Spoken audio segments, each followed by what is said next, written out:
Why did every colonel fear a woman who, officially, did not even exist? They called her Ghost, not because she haunted battlefields or whispered through radio static, but because no database, no archive, no chain of command could trace her. No rank, no file, no identity. Yet whenever corruption in the system reached its darkest corners, the rumor of her name carried enough weight to make hardened commanders flinch. And now she had arrived in the desert. Alex stood just beyond the gates of Camp Ironwood, the Arizona sun beating against her face.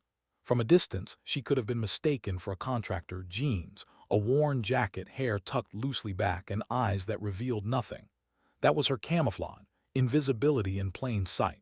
Men scanned past her without suspicion, but she caught everything. The dust on trucks that didn't match their routes. The radio chatter with code words not found in standard manuals. The subtle fear behind the young corporal's eyes as he checked her forged ID. "Purpose of visit?" he asked, voice a little too formal for the monotony of a gate shift. "Equipment assessment for the contracts," she replied smoothly, letting her false name, Martinez, roll out like it had always belonged to her. The corporal pretended to read his screen, though it already displayed approval. His hand lingered on the radio mic, thumb twitching near the button. A warning. Someone had told him, if they don't look right, report it. Alex kept her breath steady. Fear was fuel here. If she gave away even a flicker of unease, suspicion would bloom. Instead, she tilted her head as if slightly impatient. That small gesture broke his hesitation. He handed her credentials back. "You'll find warehouse access in the east sector. Shouldn't take more than a week, right?" "A week, maybe less," she said. But both of them knew the colonel inside the compound would hear about her within minutes. The base sprawled before her like a scar across the desert floor, concrete bunkers, metal fences, razor wire shimmering in the light. Trucks moved in endless procession, carrying equipment that didn't match the paperwork she'd reviewed for weeks. To a casual observer, it was routine. To her eyes, it was a carefully orchestrated theft. Colonel James' empire. For 3 weeks, she had watched from the ridges that cut across the horizon. She'd mapped truck rotations, tracked shifts in guard patrols, noted the timing of helicopters lifting off at night with cargo that never appeared on manifests. She had filled notebooks with patterns. Patterns were how corruption revealed itself, not in the shouting, but in the quiet.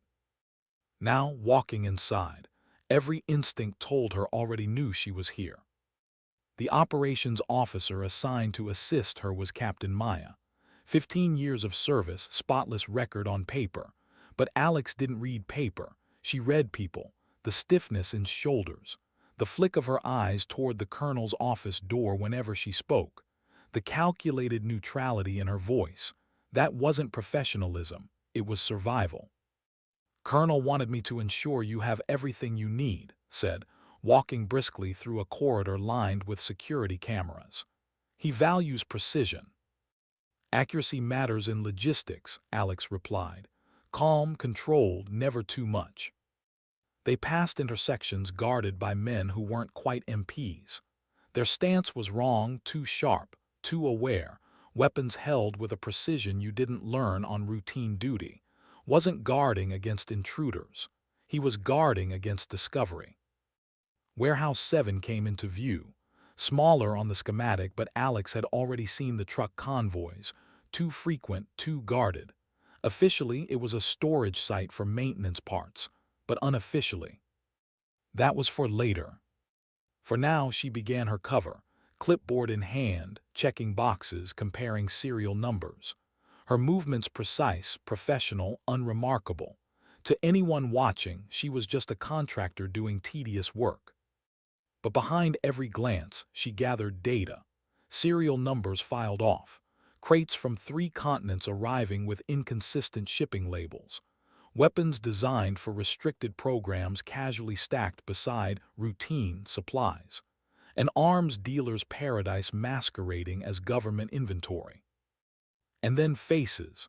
The warehouse crew worked like shadows, moving with the mechanical obedience of people who knew better than to ask questions. None met her eyes. None spoke unless necessary.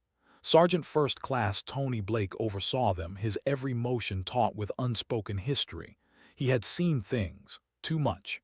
And like he carried the weight of silence. This silence wasn't discipline, it was fear. By nightfall, Alex returned to her quarters, small, bare, nothing more than a box with a bed. She placed her laptop carefully on the desk, aligning it exactly. Then she encrypted her findings and sent them through invisible channels. Millions of dollars in stolen assets. Procurement irregularities stretching across states. Shipments diverted to destinations that didn't exist. Enough to damn a dozen careers, if she could keep herself alive long enough. Her phone buzzed, encrypted, one line. Still aware of contractor presence. Recommend accelerated timeline. Asset protection protocols in effect. She smirked. Asset protection protocols meant she was alone. No backup, no cavalry, no extraction, but she didn't mind. Without strings, she could do what others couldn't. She whispered into the empty room. You wanted a ghost, Colonel, you just got one. Sleep came in fragments, broken by instincts honed from years in shadows. At dawn, she rose, eyes drawn immediately to the desk. The laptop sat at an angle she hadn't left it. The hotel pen had been moved from right to left. Her pulse steadied, not quickened. They had been inside her room, professionals, they wanted her to notice. A message: we can reach you, anywhere. She didn't panic. She smiled faintly, adjusted the pen back and zipped her jacket. If thought intimidation worked on someone with no official identity, he was wrong. She had nothing to lose.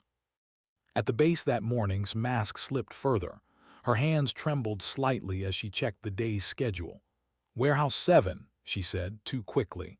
The colonel insists on a full inspection. Alex held her gaze. Of course.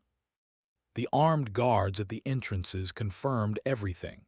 This wasn't about maintenance parts. It was a fortress within a fortress. Inside, reality aligned with suspicion. Rifles without serials. Communication gear stamped with foreign logos. Vehicle components flagged on intelligence lists as stolen for black markets overseas. And face, no shock, only weary resignation. She had known. She had signed forms, pushed papers, kept silent. Captain, Alex whispered while pretending to check inventory. How many officers know about this? His reply was low. More than you'd think, fewer than you'd hope. The last one who spoke up was transferred to Alaska. Family reasons, they said. Everyone knew better. For a moment, the two women stood among crates of stolen war. Alex studied her, measuring something fragile, courage. Beneath the fear, his voice carried the faint, breaking sound of conscience. Later that night, Alex uploaded more evidence. Her fingers hovered over the keyboard as she thought of trembling hands, of Blake's silence, of nameless soldiers who would never receive the equipment that lay in these warehouses. Wasn't just stealing weapons. He was stealing lives by proxy. And that was the truth she needed to expose. Before dawn, a note slipped under her door changed everything. No signature, no mark, just an address in Copper Ridge 20 miles away, and a time 1400 hours. Trap maybe, invitation possibly, either way she had to go. At Murphy's Diner, the coffee smelled like rust and the pie looked like salvation. The place was nearly empty, truckers, an old couple, silence thick enough to hide secrets. The woman who slid into the booth across from Alex was older, sharp-eyed, carrying the exhaustion of someone who had fought battles not with weapons, but with paper and chains of command. Major Jennifer Hayes. The missing officer, the one who had tried to speak up and been erased. I know you're not Martinez, Hayes said quietly. The question is, who are you really? Alex smiled faintly. Someone who sees what you saw, and maybe someone who can finish what you started. Hayes slid a folder across the table, thick, heavy with truth. 18 months of evidence, everything they buried when they buried me. Alex flipped it open. Shipping manifests that lied, payment orders to companies that didn't exist, equipment that vanished into shadows. This isn't just fraud, Hayes whispered. It's a system, a network, and is only one head of the beast. Alex paused, her fingers resting on the folder. Around them the diner buzzed faintly with the sound of silverware and muted voices, but in her chest, silence roared. For the first time in years, she wasn't just the ghost hunting in shadows. She had found someone who understood the weight of silence and had paid the price for trying to break it. And that made her dangerous. What made a good officer give up everything just to slide a folder across a diner table? Alex studied Major Jennifer Hayes carefully. Her eyes weren't sharp in the way of predators anymore. They were weary, worn down by exile, but still burning with something that looked a lot like defiance. The kind of fire that survives when everything else is stripped away. "Why now?" Alex asked softly. Hayes's fingers tapped once on the table near the folder. "Because silence corrodes.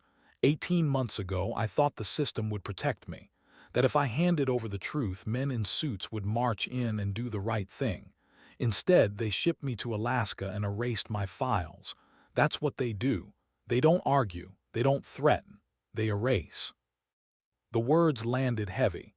Alex had heard them before in different forms in different countries. The faces changed, the uniforms changed, but the method was the same. Silence through disappearance. Hayes leaned closer, lowering her voice even further. "I kept copies, and I kept asking questions even after they buried me. I found connections, other bases, other officers. Isn't working alone. He's just the loudest one." Alex flipped through the papers slowly. Photographs, serial logs, shipping manifests that looked routine to anyone who didn't know where to look. But to her trained eye, they were as loud as gunshots. And yet, what struck her most wasn't the evidence. It was Hayes herself. Here was a woman who had been broken and discarded by the system she served, yet still chose to meet a stranger in a desert diner. That wasn't foolishness.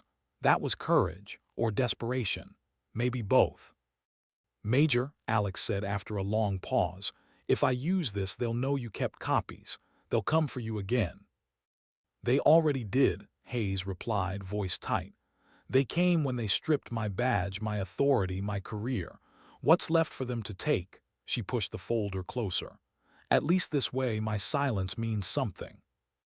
Alex closed the folder, not out of mistrust, but out of respect. Too many eyes in this place. Too many angles where truth could bleed out. She left the diner with a question that gnawed her. How many more like Hayes existed, buried, silenced, erased, because men like had perfected the art of intimidation? The next morning, Camp Ironwood felt different. Alex walked past the same gates, showed the same forged ID, nodded at the same guards. But the air carried a charge. More soldiers, more alertness. Word had spread about her, about the assessment, about the colonel's sudden attention to one civilian woman. Eyes followed her now. And then came the summons. "Miss Martinez," Captain said, stiff, voice forced into the shape of formality. "The colonel has requested your presence. Immediately." Requested, not invited, not ordered, requested, the word of men who didn't like to show their hand but couldn't resist tightening the leash. 2 MPs walked at her sides, close enough for her to hear the soft click of their sidearms against holsters. Kept her eyes forward. No small talk this time. Her silence said more than words could. Alex entered's office. It was a cathedral of arrogance. Oversized desk, walls lined with photographs of him beside senators, generals, men in power. Everything oversized, intimidating. But beneath the surface, Alex saw details that told the real story. A wall safe too large for regulation, civilian encryption equipment, a separate phone system that bypassed military lines. Secrets layered over secrets. Miss Martinez stood, smiling the predator's smile.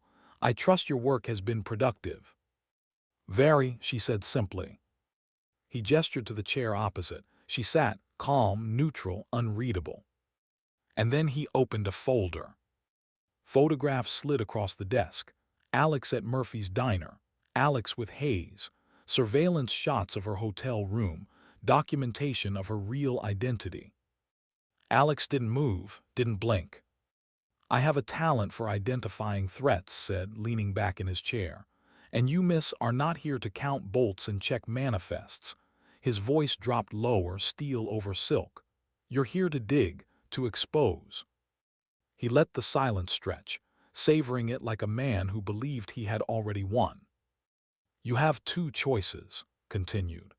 "You finish your report, you write that everything at Camp Ironwood is exactly as it should be, and you leave with a very generous consultant contract, enough money to keep you comfortable for the rest of your life."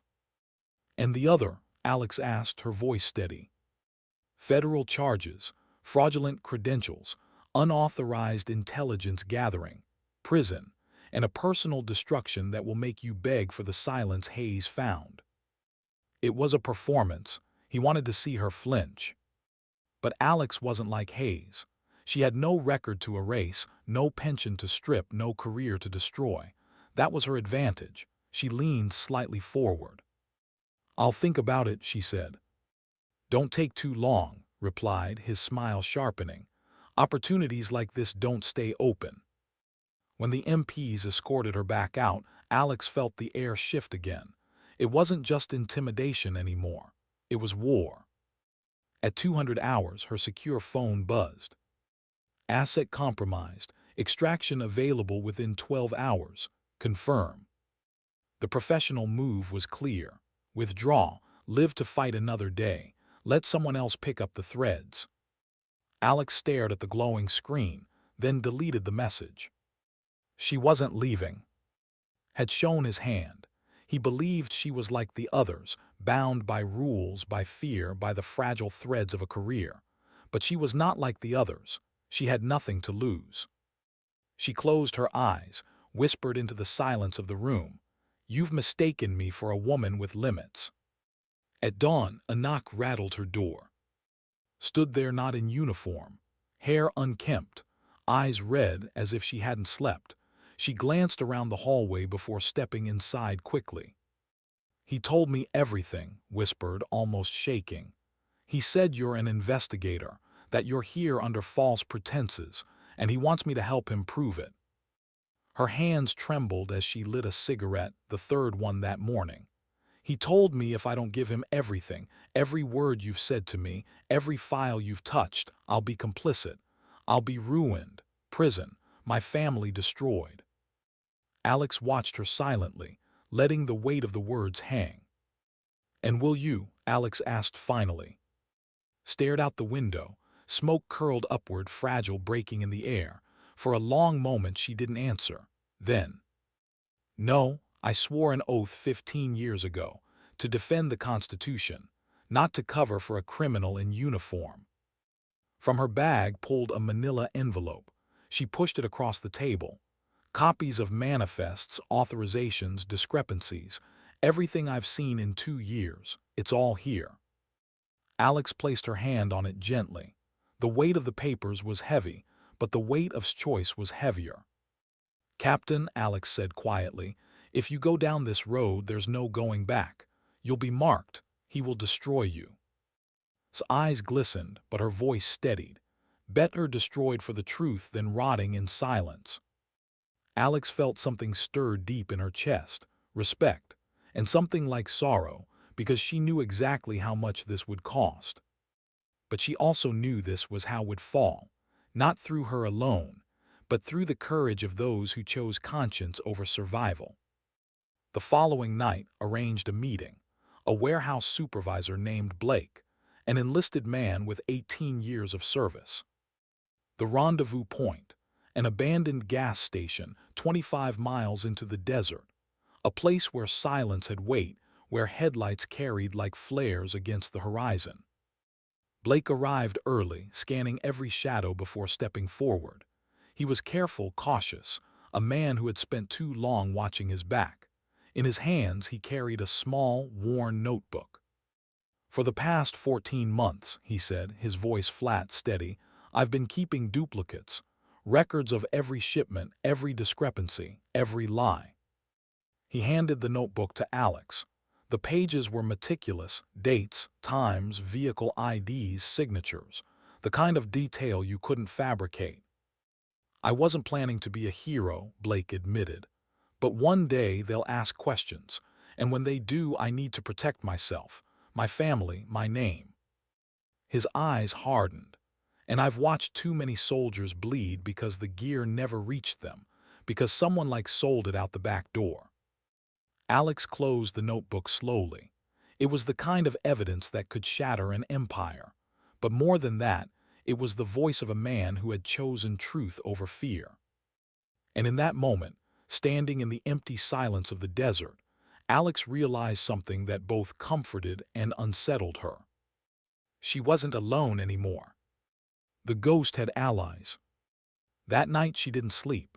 She sat at her desk, documents spread beside Blake's notebook, Hayes's folder open like a wound that refused to heal. 3 different voices, 3 different lives, all converging into one truth. Colonel James wasn't just running corruption. He was orchestrating treason. And tomorrow, he would realize what it meant when the ghost stopped haunting from the shadows and began to strike. What happens when a ghost gathers others from the shadows? Alex hadn't planned for allies. Ghosts didn't build teams. They didn't share burdens. They didn't risk exposing themselves through someone else's trembling hands. But Blake, Hayes, 3 lives woven into her mission now.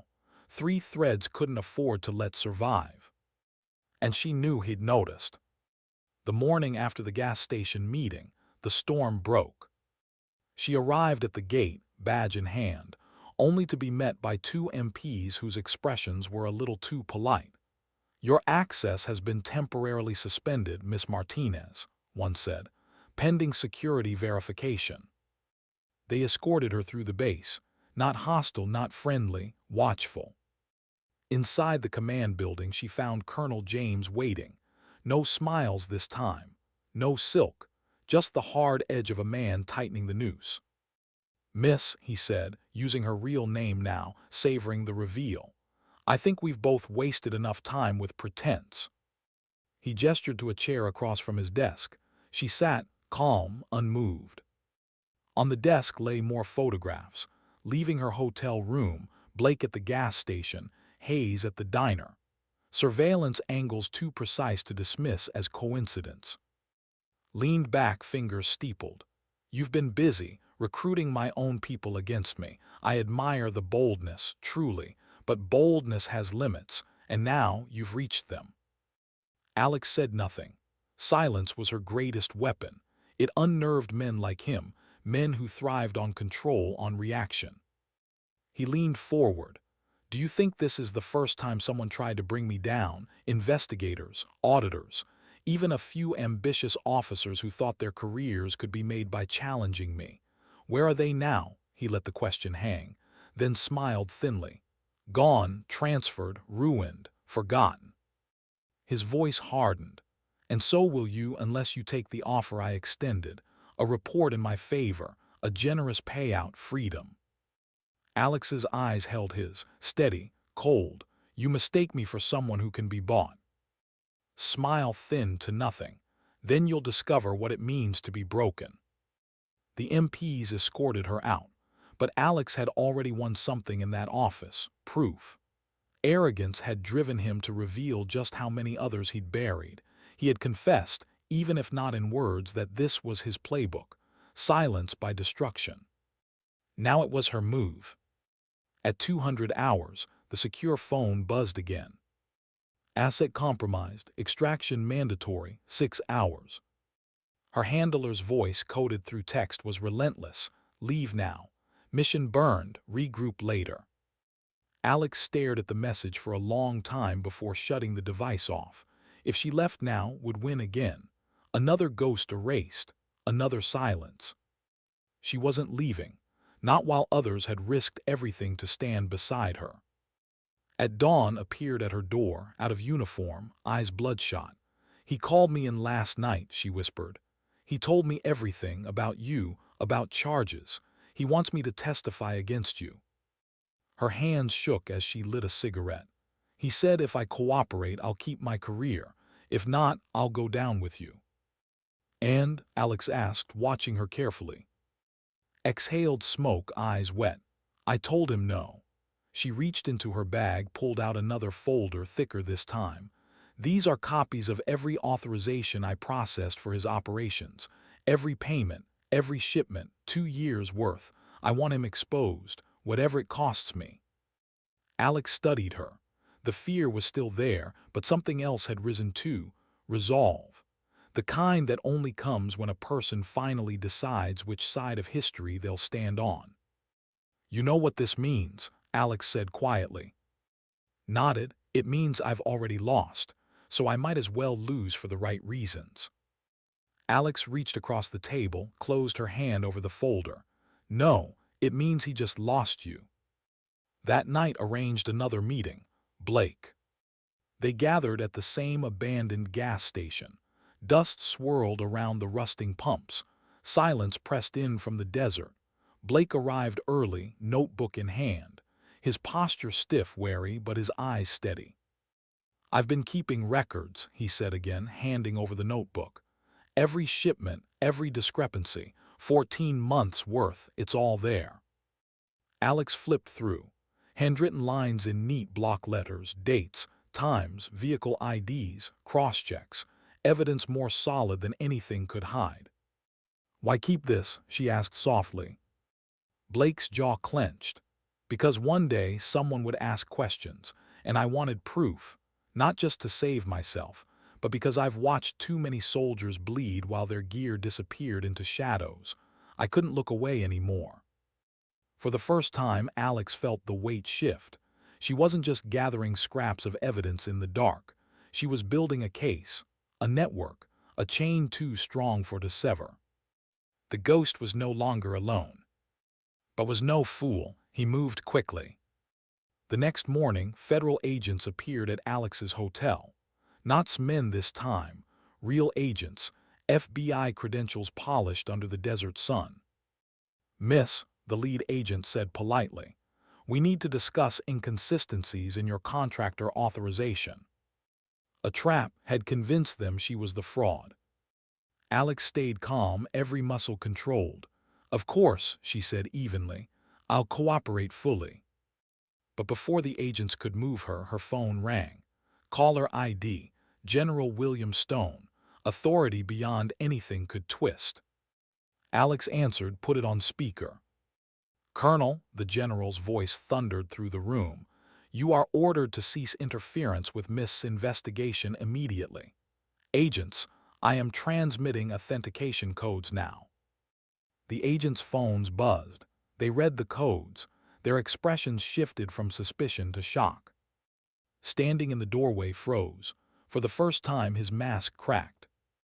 "The only confusion here," General Stone continued, voice like iron, "is your assumption that your political connections outweigh orders from the Secretary of Defense himself. You will return to base and remain available for questioning. That is a direct order." The agents turned. "Colonel, you'll need to come with us." For a moment, silence, then forced a smile, a brittle mask stretched too thin. "Of course, misunderstandings happen." But Alex saw it in his eyes, desperation, the look of a man cornered. And cornered men were dangerous. That night they met again. Blake, Hayes, Agent Carson now, representing the federal task force. They gathered at the gas station where secrets had become alliances.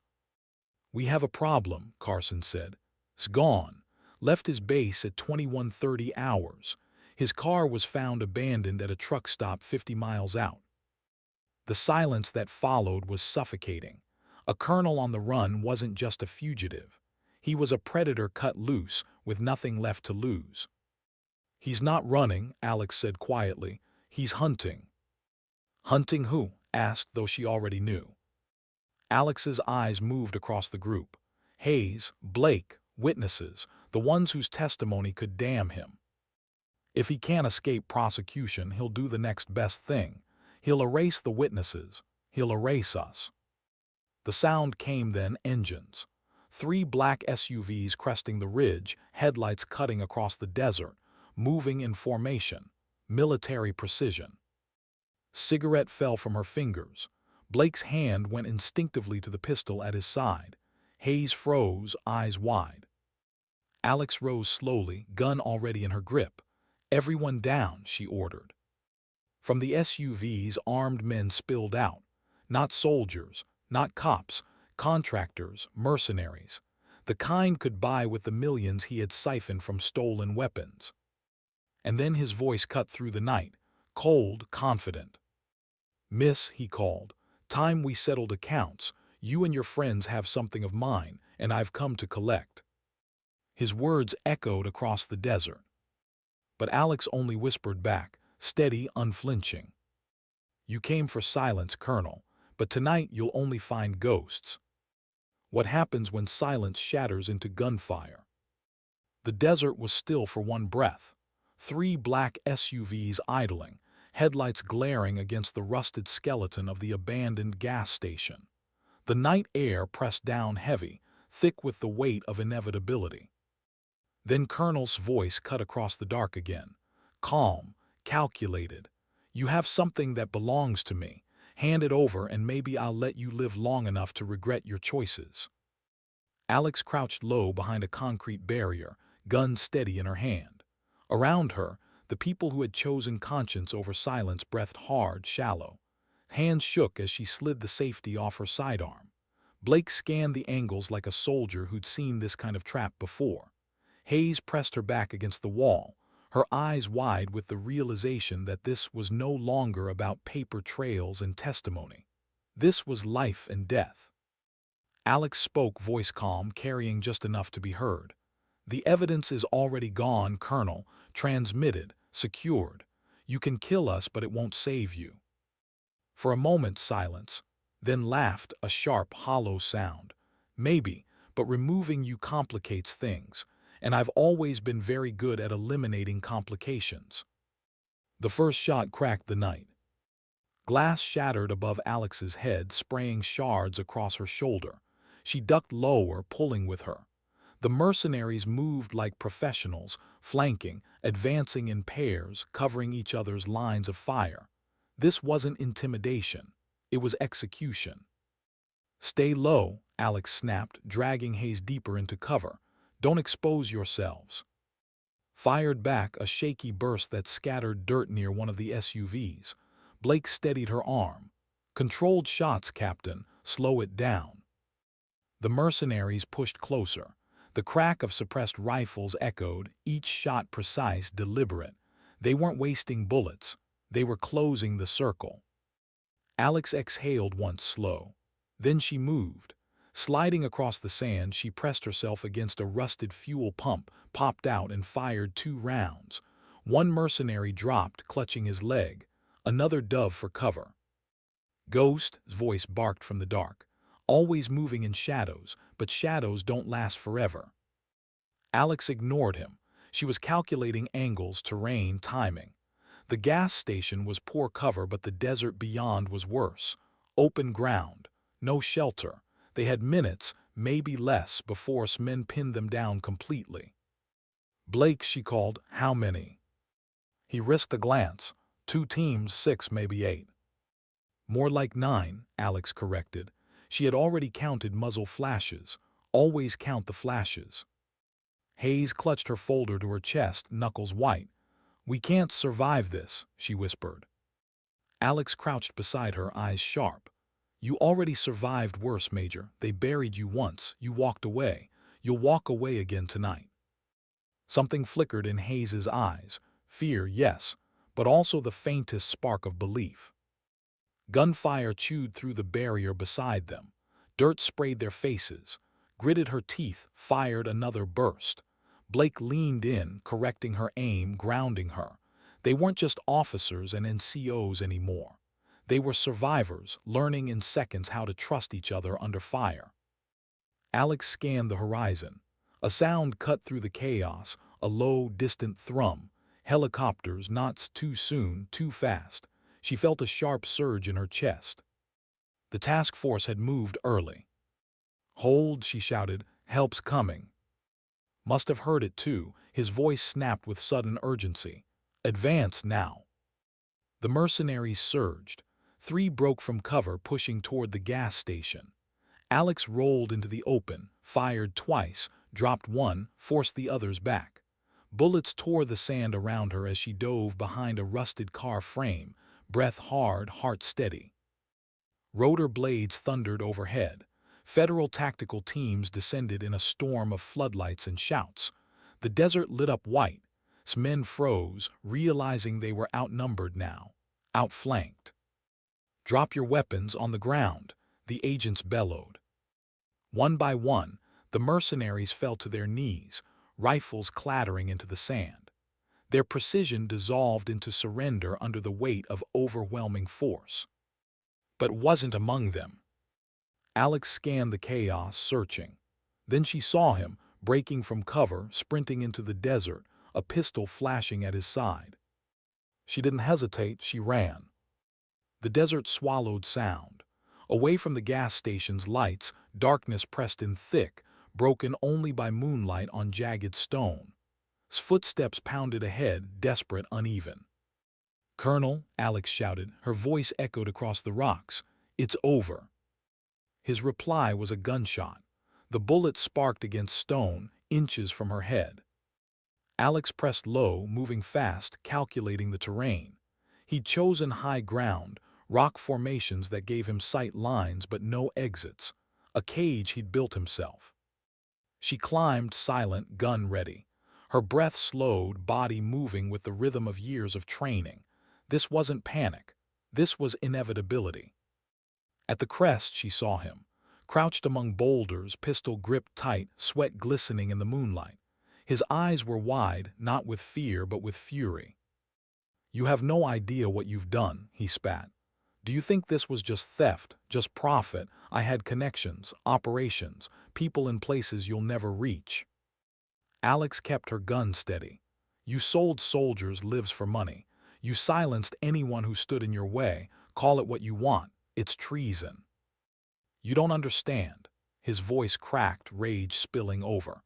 "This system isn't clean, never has been. I just played the game better than the rest.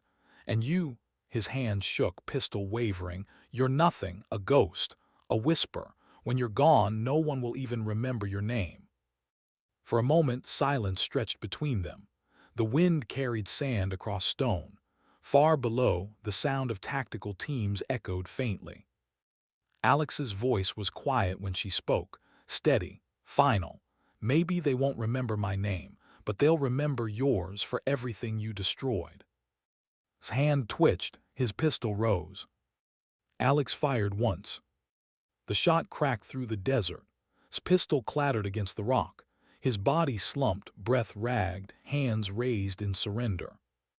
The fury drained from his face, leaving only hollow defeat. The thrum of helicopters grew louder. Lights swept across the rocks as agents closed in, shouting orders. Didn't resist. He couldn't. His empire had crumbled. His arrogance had collapsed. All that remained was a broken man led away in handcuffs. Alex holstered her weapon, the night air cool against her sweat. For the first time since stepping into Camp Ironwood, she let herself breathe. Hours later, in a Phoenix courthouse, the weight of months of evidence began its transformation into justice. Stood tall in her uniform, testifying about manifests, intimidation, silence enforced by fear. Blake presented his notebook, each page a bullet of truth. Hayes delivered context, connecting patterns into a web of treason. And once so certain of his untouchable power, sat shackled in a chair, his face carved by defeat. Alex watched from the gallery, not testifying, not speaking. Ghosts didn't need the spotlight. When the jury returned, it took them less than 4 hours. Guilty, every count, treason, theft, obstruction, intimidation. The sentence was heavy, 30 years, no parole. His pension stripped, his name condemned. But Alex knew the real punishment wasn't the prison walls. It was this: silence would finally mean something. His power was gone, his fear broken. And the officers who had chosen conscience, Blake Hayes, had proven that courage could survive even in the darkest corners. Late that night, Alex stood alone on the courthouse steps, the city lights stretching out before her. She closed her eyes, let the hum of traffic wash over her, and thought of the desert.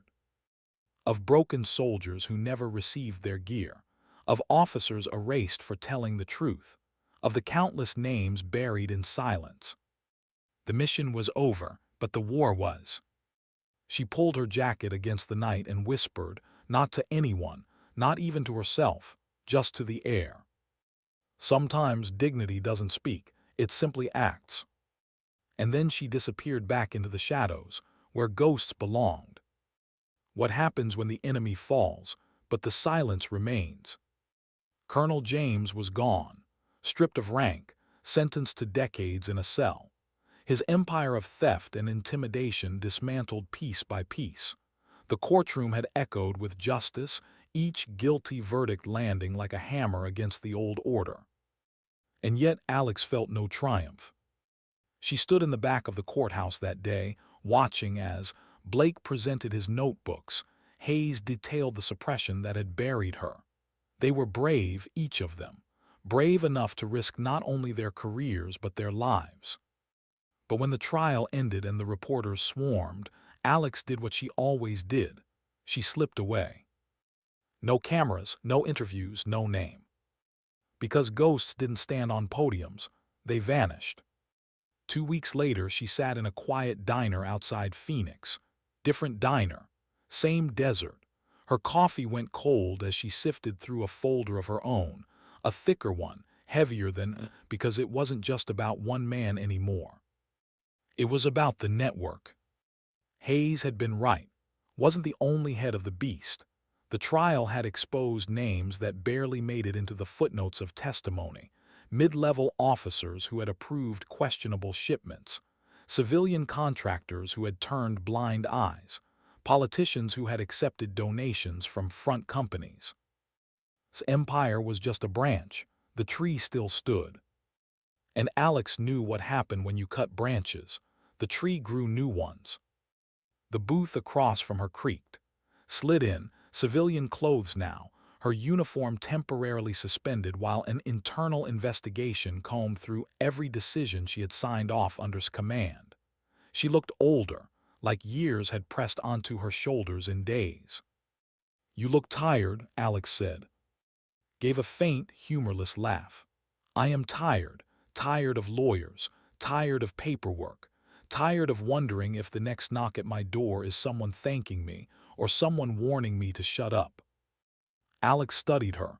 There was strength there still, but it was fraying at the edges. "And yet you came," Alex said. Shrugged, "because I need to know if it was worth it. Was it?" Alex closed the folder gently. "It's not finished. Was just the first piece. What you did, it mattered. But if we stop now, it will mean nothing." Leaned back, staring at the ceiling as if searching for an answer written in the stains. "Then what? Another investigation. Another ghost mission." Alex didn't answer, not yet. That night Alex drove north. She parked her truck near the edge of the rim, where pine trees cut sharp against the sky. She leaned on the hood, watching the stars scatter across the darkness. She thought of Hayes, disgraced, discarded, silenced for years. She thought of Blake, his quiet resolve, his decision to write the truth in a notebook even when no one would ever read it. She thought of brave enough to break the silence, even when it cost her everything she thought she was. And she thought of herself, the ghost with no records, no name, no home. What was left for someone like her when the mission ended? She closed her eyes, let the silence answer, but silence never answered. It only demanded more. The answer came a week later. In a small, nondescript office in Washington, D.C., a general with weary eyes slid a document across the table toward her. General William Stone, the same man whose voice had thundered across the FBI radios when tried to frame her. "I'm not supposed to show you this," he said, but I don't know who else to trust. Alex opened the folder. Inside, reports from other bases, procurement anomalies, shipments that didn't add up, more patterns, different names, different colonels. Her pulse slowed, steadied. You already knew wasn't alone, Stone said. This is proof. We don't know how far it goes. And here's the problem, formal investigations move too slow. By the time we get through paperwork, evidence disappears. Witnesses recant. Careers are destroyed. You've seen it. He leaned forward. But you've also proven something. You can move where we can't. You can act where bureaucracy ties our hands. So I'm asking you to do it again. Not officially. Not even unofficially. Off the record, off the books. Entirely in the shadows. Alex closed the folder, met his eyes. And what do you call that? Stone hesitated. We're calling it Ghost Protocol. The words lingered in the room, heavy, undeniable. Independent operatives, he continued. No names, no files, no ties. When the system is too slow, the ghosts step in. Alex almost laughed. Almost. You're asking me to disappear deeper than I already have. I'm asking you to keep doing what you already do, Stone said quietly. But not alone this time. Hayes, Blake. People like them. People with nothing left to lose but their conscience. You don't have to say yes. You walk out of here, you're free. No one will chase you, but if you stay. He didn't finish. He didn't have to. Alex closed her eyes for a moment. She saw Hayes's haunted face in the diner, Blake's notebook of truth, trembling hands as she chose to stand against. She opened her eyes again. Ghost Protocol, she repeated softly. Stone nodded. And in that moment, she knew her war hadn't ended. It had only changed shape. 2 months later, met her again, this time in a small apartment in San, civilian clothes, sleepless eyes, but something new in her posture. I got my discharge papers, said simply. 15 years of service gone, no pension, no honors, just a letter and a warning not to talk. Alex studied her and smirked faintly. And I'm still here, so either I'm a fool or I'm free. She slid a flash drive across the table. It's everything I could salvage before they scrubbed my accounts. Payment authorizations, contractor lists. Some of it connects to names you probably already have. Alex picked it up. The weight was nothing. The meaning was everything. You're in then? Alex asked. His eyes softened. I was in the moment I said no to. This just makes it official. Weeks bled into months.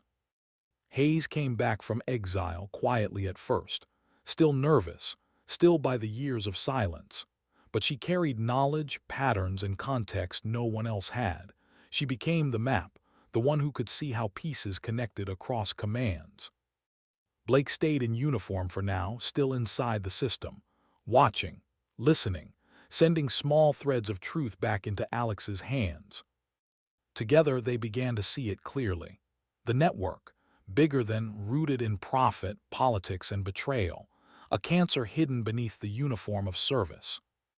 And in the quiet moments, Alex felt the cost. She saw it in haunted eyes, in Hayes's lingering bitterness, in Blake's quiet despair. She carried it in her own silence. This wasn't heroism.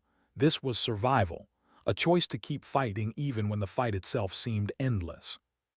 One night, standing on a hotel balcony in Chicago, Alex whispered to herself, "This is who we are now. Not soldiers, not officers, not even citizens, just ghosts." The city buzzed below, oblivious. Neon signs glowed, traffic hummed, life went on. And that was the truth she carried like a wound. Most would never know the battles fought in silence, in shadows, in courtrooms and warehouses and abandoned gas stations. They would never know the names of those who stood against men like. But maybe that was the point. Ghosts didn't need recognition. They needed only one thing, to keep the silence from consuming everything. And so Ghost Protocol was born, not in ceremony, not in a signed order, but in whispered conversations across diners, safe houses, and nameless rooms. It wasn't a program. It wasn't even a unit. It was an idea that when corruption hid in shadows, someone would step forward, not for glory, not for recognition, but because silence corrodes. And Alex, the woman with no records, no identity, no name, was its first soldier. What happens when a ghost becomes a leader? The name still felt strange when Alex whispered it. Ghost protocol, just words on a page once. Now a breath that carried weight, an oath without ceremony, a pact written not in ink but in silence. The first mission came faster than expected. It began with a missing convoy. 4 trucks, officially carrying medical supplies from Fort to a remote airfield in Nevada. According to the logs, the trucks arrived without incident. According to reality, they never left the desert. And this time, Alex couldn't ignore the connections. The contractor listed on the manifest had appeared before, faintly, like an echo buried in its network. Different name, different faces, same game. She sat in a dim motel room outside Barstow, California, the desert heat pressing against the thin walls. Leaned over the map spread across the bed. Blake paced, notebook in hand. Hayes sat in the corner, glasses on, cross-referencing manifests against her memory. "This isn't about medicine," Hayes muttered. "Nobody reroutes 4 trucks for gauze and bandages. Whatever's inside, it's heavy. It's worth moving off books." Exhaled smoke, tapping ash into a paper cup. "And worth killing for. If the logs are doctored, then the drivers are either buried in the sand or bought off." Blake stopped packing. "I still wear the uniform. I've got access to systems you don't. If I request a follow-up inspection, I might buy us time. But if anyone suspects, it'll be my career on the block." His words hung heavy. They all knew what it meant to risk careers. Hayes had already lost hers, had been forced out. Alex had never had one. Blake still did. "You don't have to," Alex said softly. Blake shook his head. "If I don't, someone else will, and they won't use it to find the truth." He sat, opened his notebook, began scribbling down convoy numbers, times, cross-checks. Every line was another thread tugged from the fabric had woven. 2 nights later, they found the trucks. Buried halfway in the desert, tarps shredded by the wind. The drivers were gone, no signs of bodies, no signs of a struggle, just tire tracks leading north.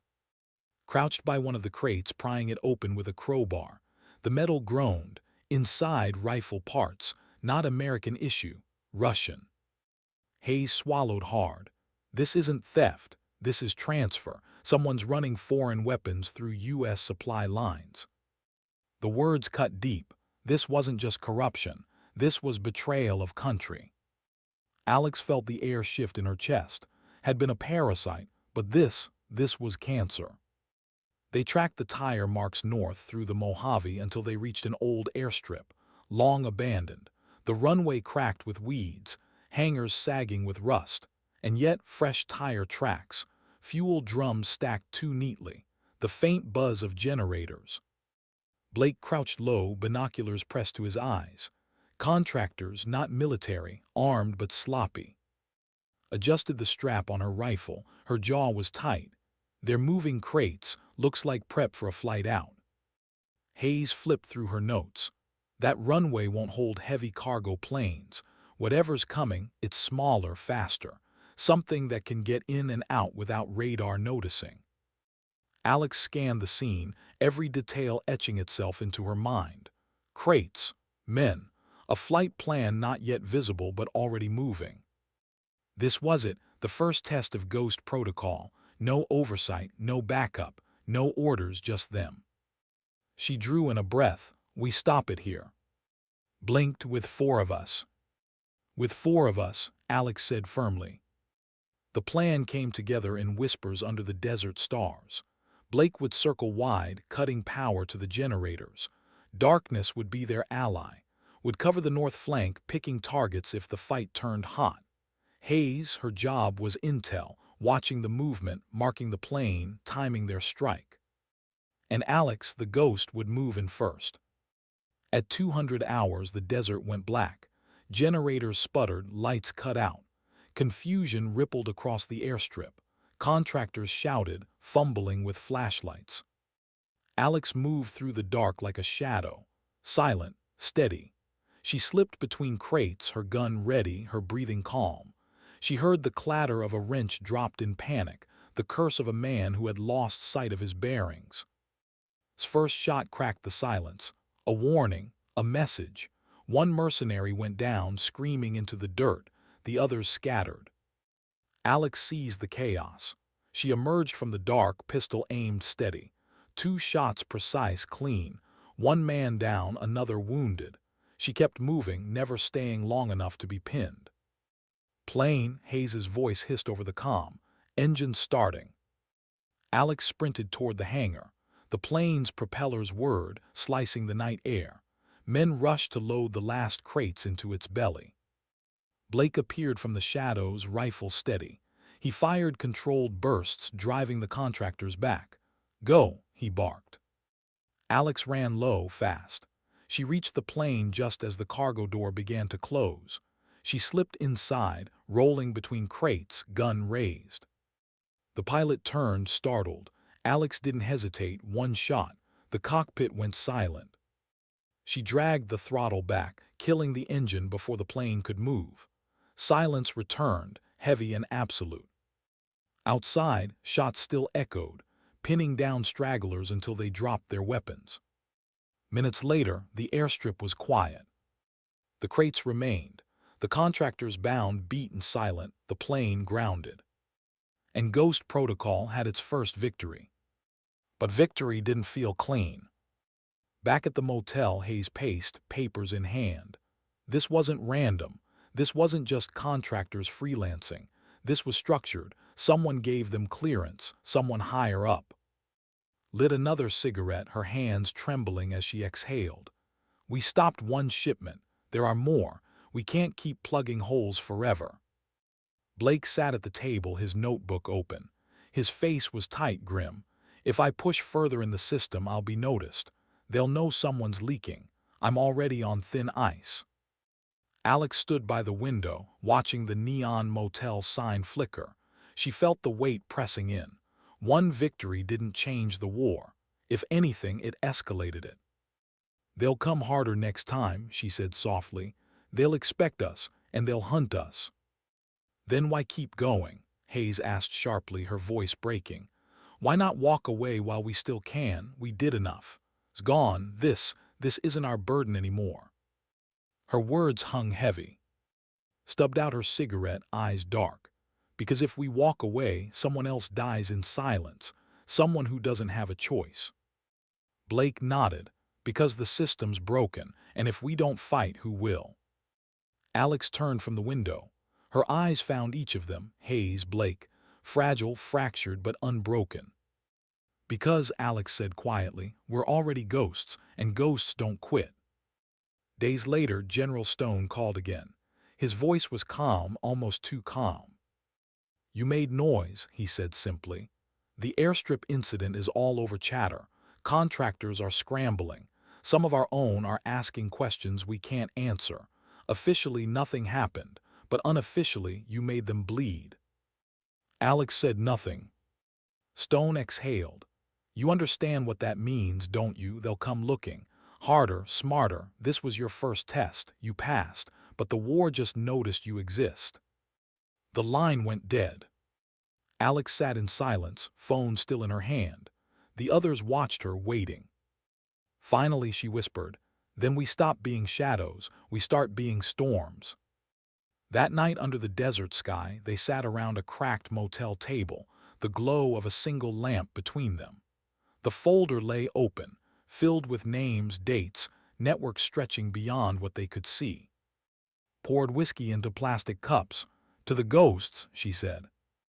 Blake raised his cup, quiet but firm. "To the truth." Hayes hesitated, then lifted hers. "To the silence we won't accept." Alex lifted hers last. "To the war we didn't choose but will finish." The night pressed in around them.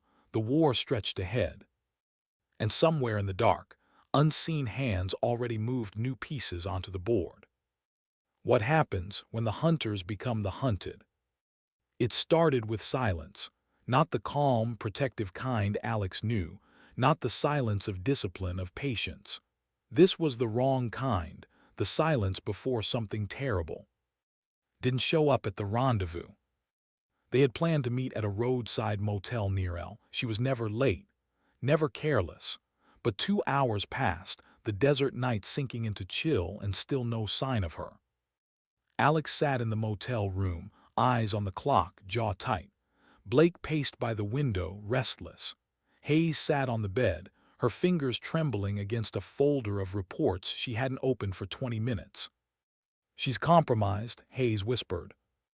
"Or dead," Blake muttered. Alex's gaze snapped to him.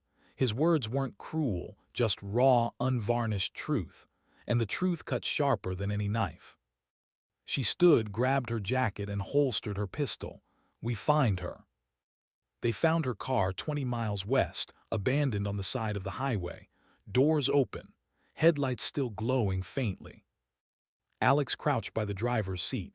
No signs of blood, no signs of struggle, just emptiness. "She didn't walk away," Blake said, scanning the desert.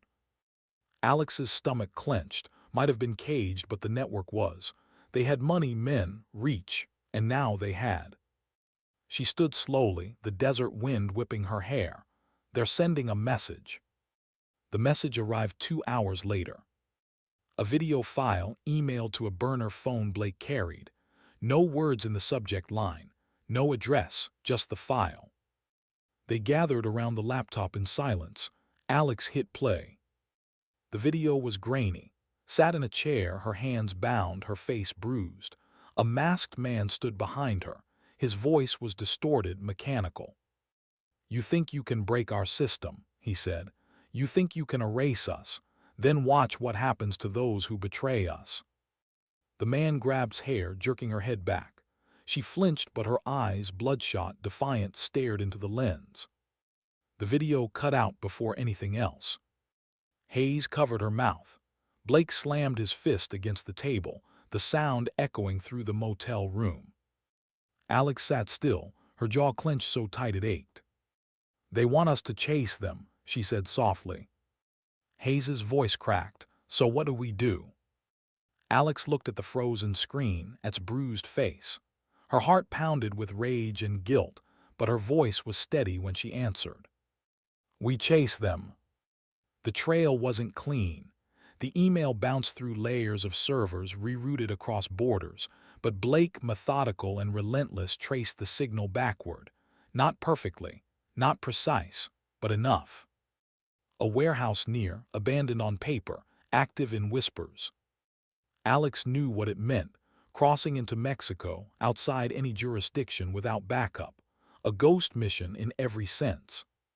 Hayes argued, "It's a trap, they want us desperate, they want us reckless." "She's one of us," Alex said firmly. "We don't leave her." Blake nodded once, "Then we go." They crossed the border at night, 3 shadows blending with the traffic of trucks and tired travelers. The city sprawled chaotic, neon bleeding into dust, music and sirens mixing in the hot air. The warehouse sat on the outskirts, a slab of concrete and rust behind a chain-link fence. Guards patrolled lazily, confident in their power, their anonymity. Alex crouched with Blake and Hayes in the brush. The guards laughed, smoked, leaned on rifles they didn't expect to fire. "They don't know ghosts are coming," Blake whispered. Alex nodded once. "We go silent, we go clean." They moved. Blake cut the fence.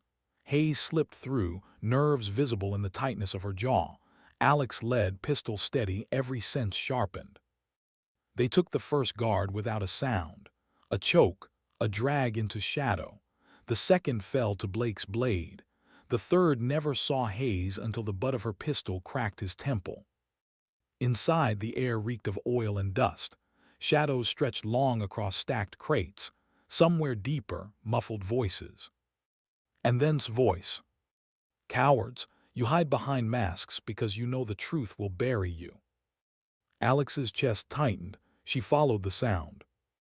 They found her in the center of the warehouse, tied to a chair beneath a single hanging bulb. Her face was bloodied, but her eyes burned with fire. 3 masked men circled her. One raised a fist. Alex moved first. The shot was clean, precise. The man dropped before his fist could land. Chaos erupted. Blake surged forward, rifle spitting fire.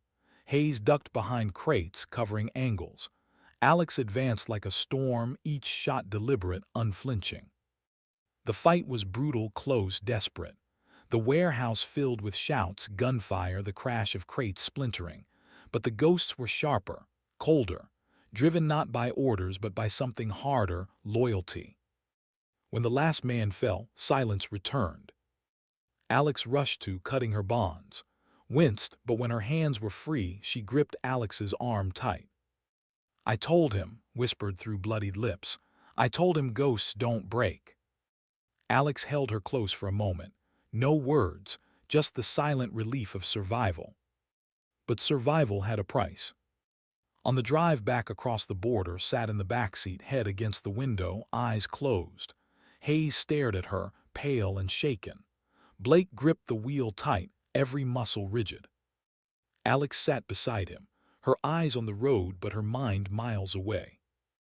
They had won, but the network had struck first. They had made it personal. And Alex knew what that meant. This wasn't just war anymore, it was vengeance. 2 days later, the retaliation came.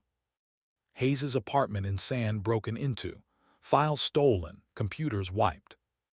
Blake's commanding officer called him in, suddenly suspicious of his movements. An investigation opened against him, baseless but dangerous. Received anonymous calls, voices whispering threats to her family. And Alex, she found a single envelope slid under her motel door.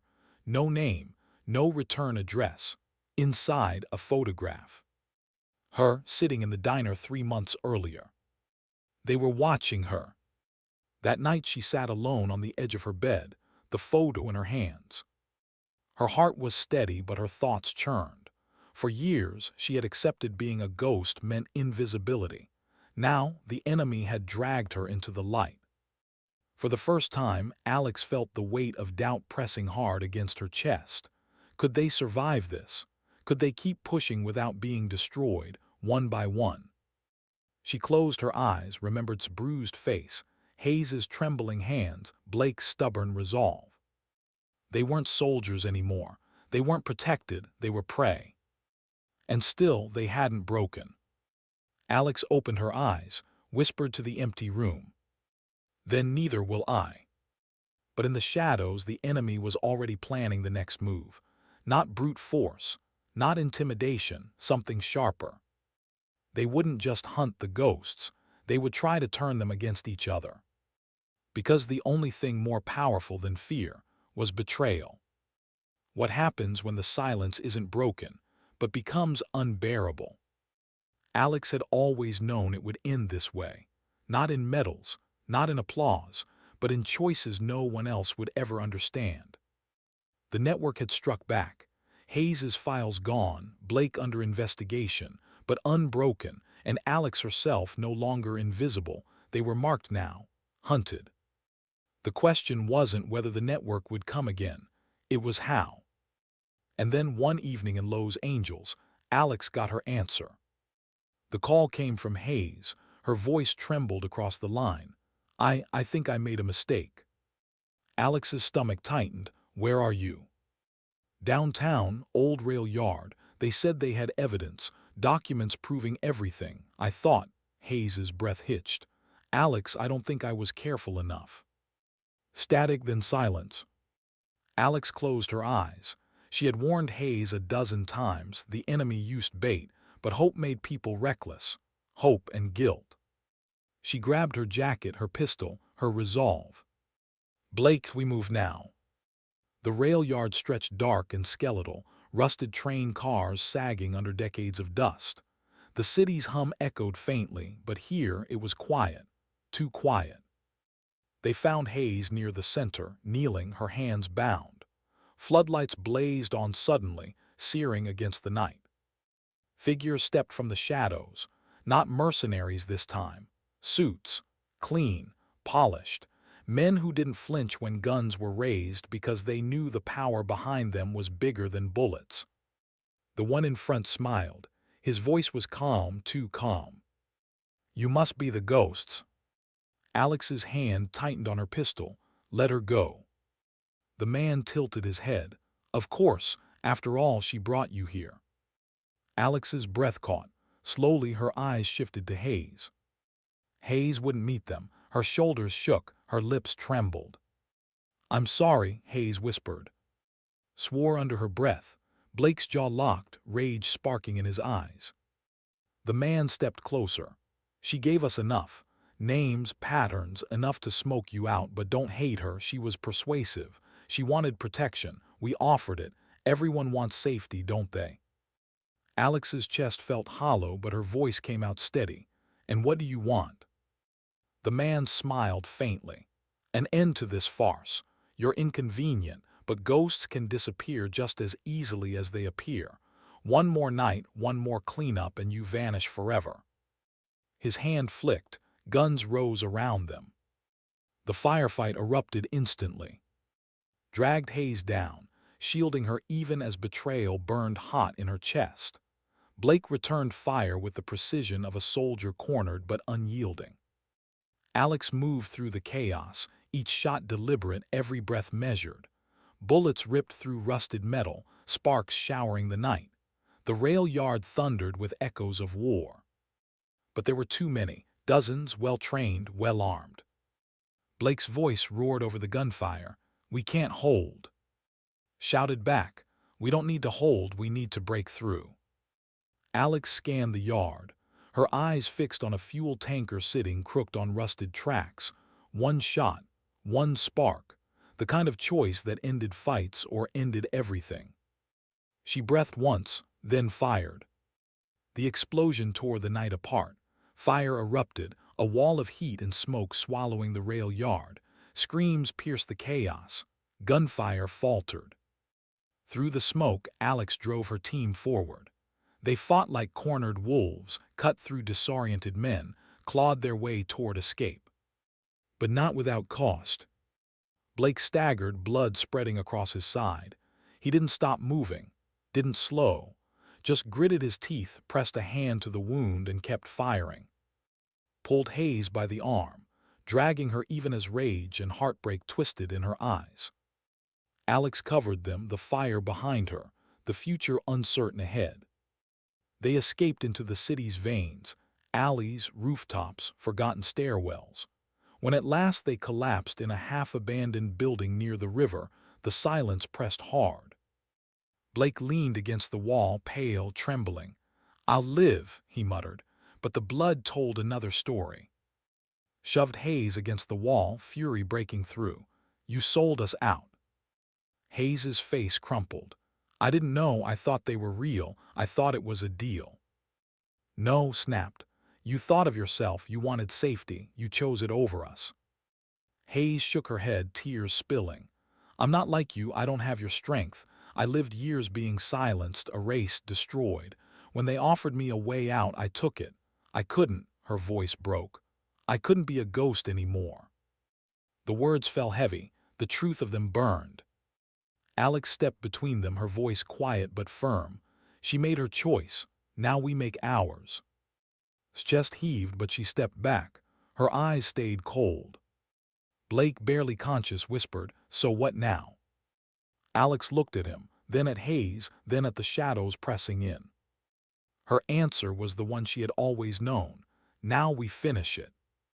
The network thought they had broken them. Instead, they had revealed themselves. The suits, the polished faces, the handlers behind the mercenaries. For the first time, the ghosts had seen the enemy clearly. And clarity was a weapon.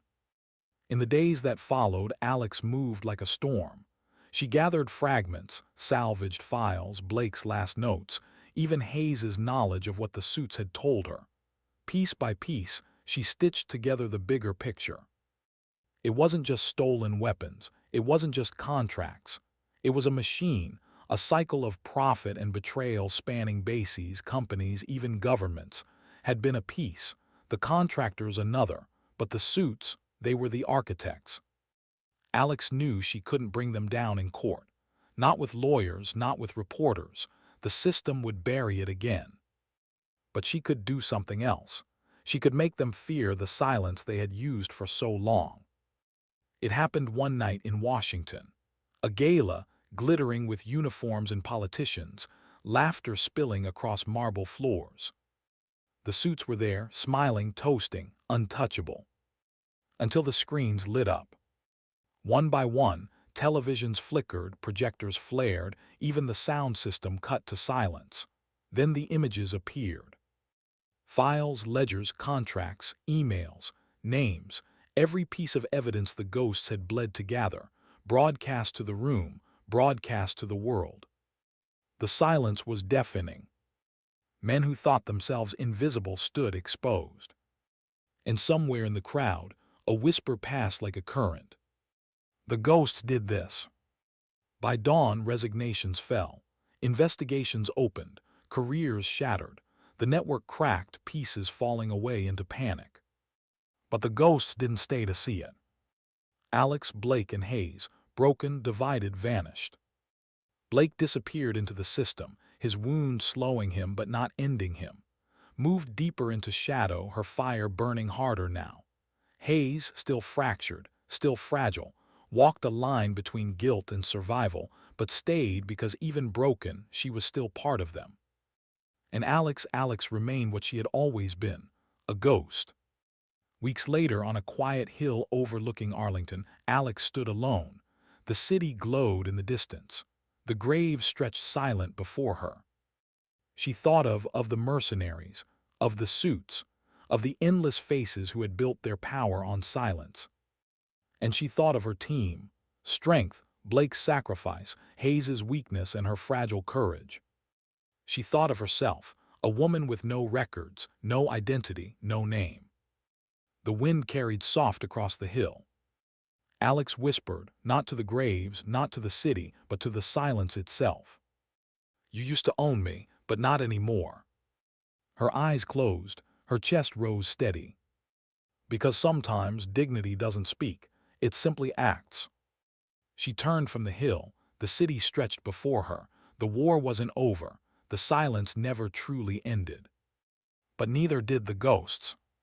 And with that she disappeared into the night, unseen, uncelebrated, unforgettable.